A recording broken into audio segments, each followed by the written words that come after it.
Señor sea con ustedes. Y con Proclamación su del espíritu. Santo Evangelio de nuestro Señor Jesucristo según San Marcos. Gloria a ti, Cristo Señor.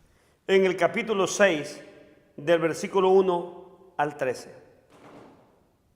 Al irse Jesús de ahí, volvió a su tierra, y sus discípulos se fueron con él. Cuando llegó el sábado, se puso a enseñar en la sinagoga, y mucha gente lo escuchaba con estupor. Se preguntaban, ¿de dónde le viene todo esto? ¿Y qué pensar de la sabiduría que ha recibido con esos milagros que salen de sus manos? Pero no es más que el carpintero, el hijo de María, es un hermano de Santiago, de José, de Judas y Simón. ¿Y sus hermanas no están aquí entre nosotros? Se escandalizaban y no lo reconocían.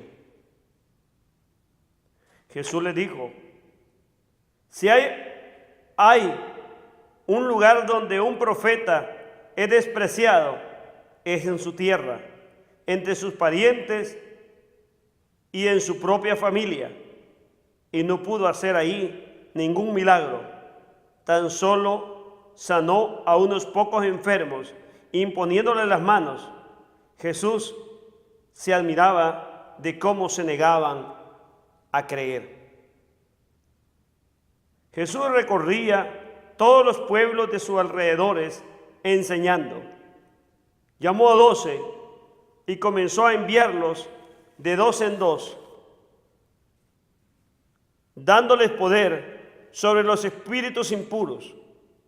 Les ordenó que no llevaran nada para el camino, fuera de un bastón, ni pan, ni morral, ni dinero, que llevaran calzado corriente y un solo manto.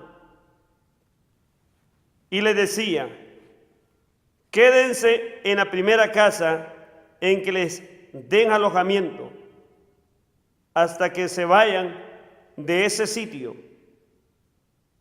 Y si en algún lugar no los reciben ni los escuchan, no se alejen de ahí sin haber sacudido el polvo de sus pies.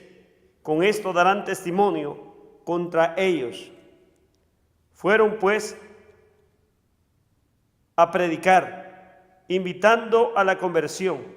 Expulsaban a muchos espíritus malos y sanaban a numerosos enfermos, ungiéndoles con aceite. El Evangelio del Señor. Cristo predica con mucha elocuencia y autoridad y poder. Hace muchos milagros, pero Jesús no es recibido en su tierra, no es aceptado, sino que la gente se pregunta, ¿de dónde le viene esta sabiduría y este poder? Si este es no más que José, el hijo de José, José pequeño, o Jesús, el hermano de Santiago, de Judas, y sus hermanas están aquí. Se están refiriendo a las otras hijas de José. El pueblo no acepta a Jesús en medio de tanto prodigio y de tanto poder y sabiduría. Jesús se admira de ellos como en su tierra lo rechazan. Y así sucede muchas veces con el Evangelio, con la gente de su pueblo. Hoy también recordamos la pequeña fiesta de Marta y María, aquella Marta trabajadora, hacendosa, aquella María a los pies de Jesús, pero aquellas dos buenas amigas de Cristo que le servían, que lo atendían, y que cuando Jesús estaba cansado, iba a su casa a reposar y a estar en un ambiente familiar acogedor, donde había mucho amor. ¿Nosotros somos parte de eso?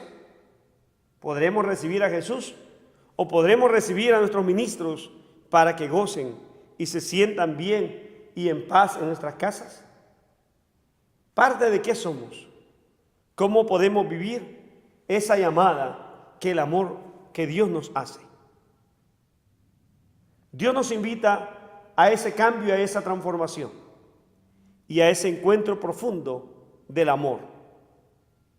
Dejemos que la gracia de Dios nos haga como María y como Marta, fieles servidores a la palabra del Señor.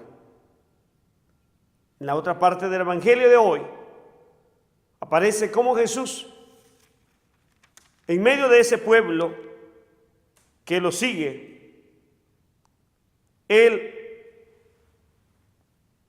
va expulsando espíritus, pero va haciendo ver a sus discípulos, al mandarlos a predicar, que no pongan la confianza en el dinero ni en el poder, ni en ninguna persona por el estilo, solamente en la providencia de Dios. Si nosotros creyéramos y confiáramos en el Señor, tanto los que anunciamos la palabra como aquellos receptores que acogieran a sus ministros y les sirvieran y los atendieran y compartieran los bienes, la vida fuera diferente. En el camino del reino y del anuncio del Señor viviríamos en paz. Que la gracia del Señor nos dé esa fortaleza de ir como esos discípulos en medio del mundo, en medio de los rechazos, de las malas miradas, de los insultos y de las persecuciones, siempre haciendo el bien y anunciando el bien. Amén.